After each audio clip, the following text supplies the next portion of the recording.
राजनीति की बात हो और चिराग पासवान की बात ना हो, ये हो नहीं सकता। वहीं अब पशुपति पारस ने भी चिराग पासवान पर बड़ा हमला बोला है। पूर्व केंद्रीय मंत्री पशुपति पारस ने कहा कि चिराग पासवान को तो दिल्ली में हारना ही था। उनको दलित कभी अपना नेता नहीं मानता, ना कभी वो दलितों के नेता हो सकते हैं। वैसे तो पशुपति पारस ने अपने आवाज पे एक मीडिया चैनल से बात करते हुए दिल्ली चुनाव को लेकर चिराग पासवान पर तंज कसा। जैसा कि आप जानते थे कि दिल्ली के विधानसभा चुनाव में भाजपा की प्रचंड जीत हुई और चिराग पासवान की पार्टी देवली विधानसभा सीट पर चुनाव लड़ रही थी, लेकिन 38,000 वोटों से चुनाव चिराग पासवान हार गए।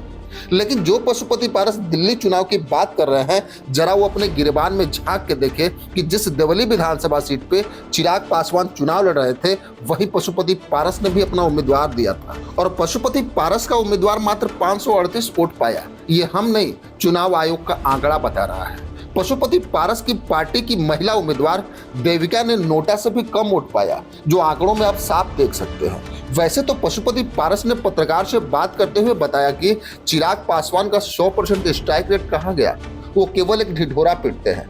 दिल्ली विधानसभा में उनकी सीट पर सबसे बड़ी और शर्मनाक हार हुई है।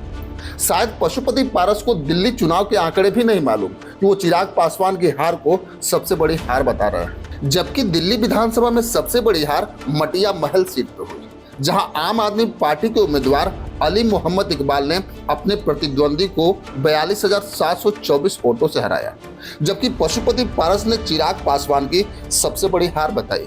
वैसे अगर देखा जाए तो पशुपति पारस राजनीतिक रूप से इसमें पूर्ण रूप से बेरोजगार हो गए। कभी वो लालू प्रसाद यादव के दरबार में हाजिरी लगाते हैं, तो कभी 243 विधानसभा सीट पे अकेले लड़ने की बात करते हैं, क्योंकि पशुपति पारस को यह भी पता है कि वो इस समय राजनीति में कुछ नहीं कर सकते। कभी एक प्लान के तहत उन्होंने चिराग पासवान को समाप्त करने की योजना भी बनाई थी, लेकिन वो सफल नहीं हो पाए। वहीं अगर देखा जाए तो अब चिराग पासवान पे आरोप लगा रहे हैं। वैसे अगर देखा जाए तो पशुपति पारस का अपना खुद राजनीतिक ठिकाना कोई नहीं है। वो कौन सा चुनाव कहां से लड़ेंगे उन्हें खुद नहीं पता, लेकिन चिराग पासवान पे लगातार आरोप लगा रहे हैं। पशुपति पारस ने यहां तक कहा कि भाजपा ने बहुत बड़ी गलती की जो चिराग पासवान को सीट देती। अब तो ये सवाल उठने लगा कि पशुपति पारस जिस तरह का सवाल उठा रहे हैं, पशुपति पारस का गुस्सा है या उनका राजनीतिक खींच, क्योंकि आज जहां पशुपति पारस है वो चिराग पासवान की ही देन है। अगर पशुपति पारस चिराग पासवान से आज दुश्मनी ना मोल लेते तो शायद कुछ ना कुछ तो सांसद जरूर होते।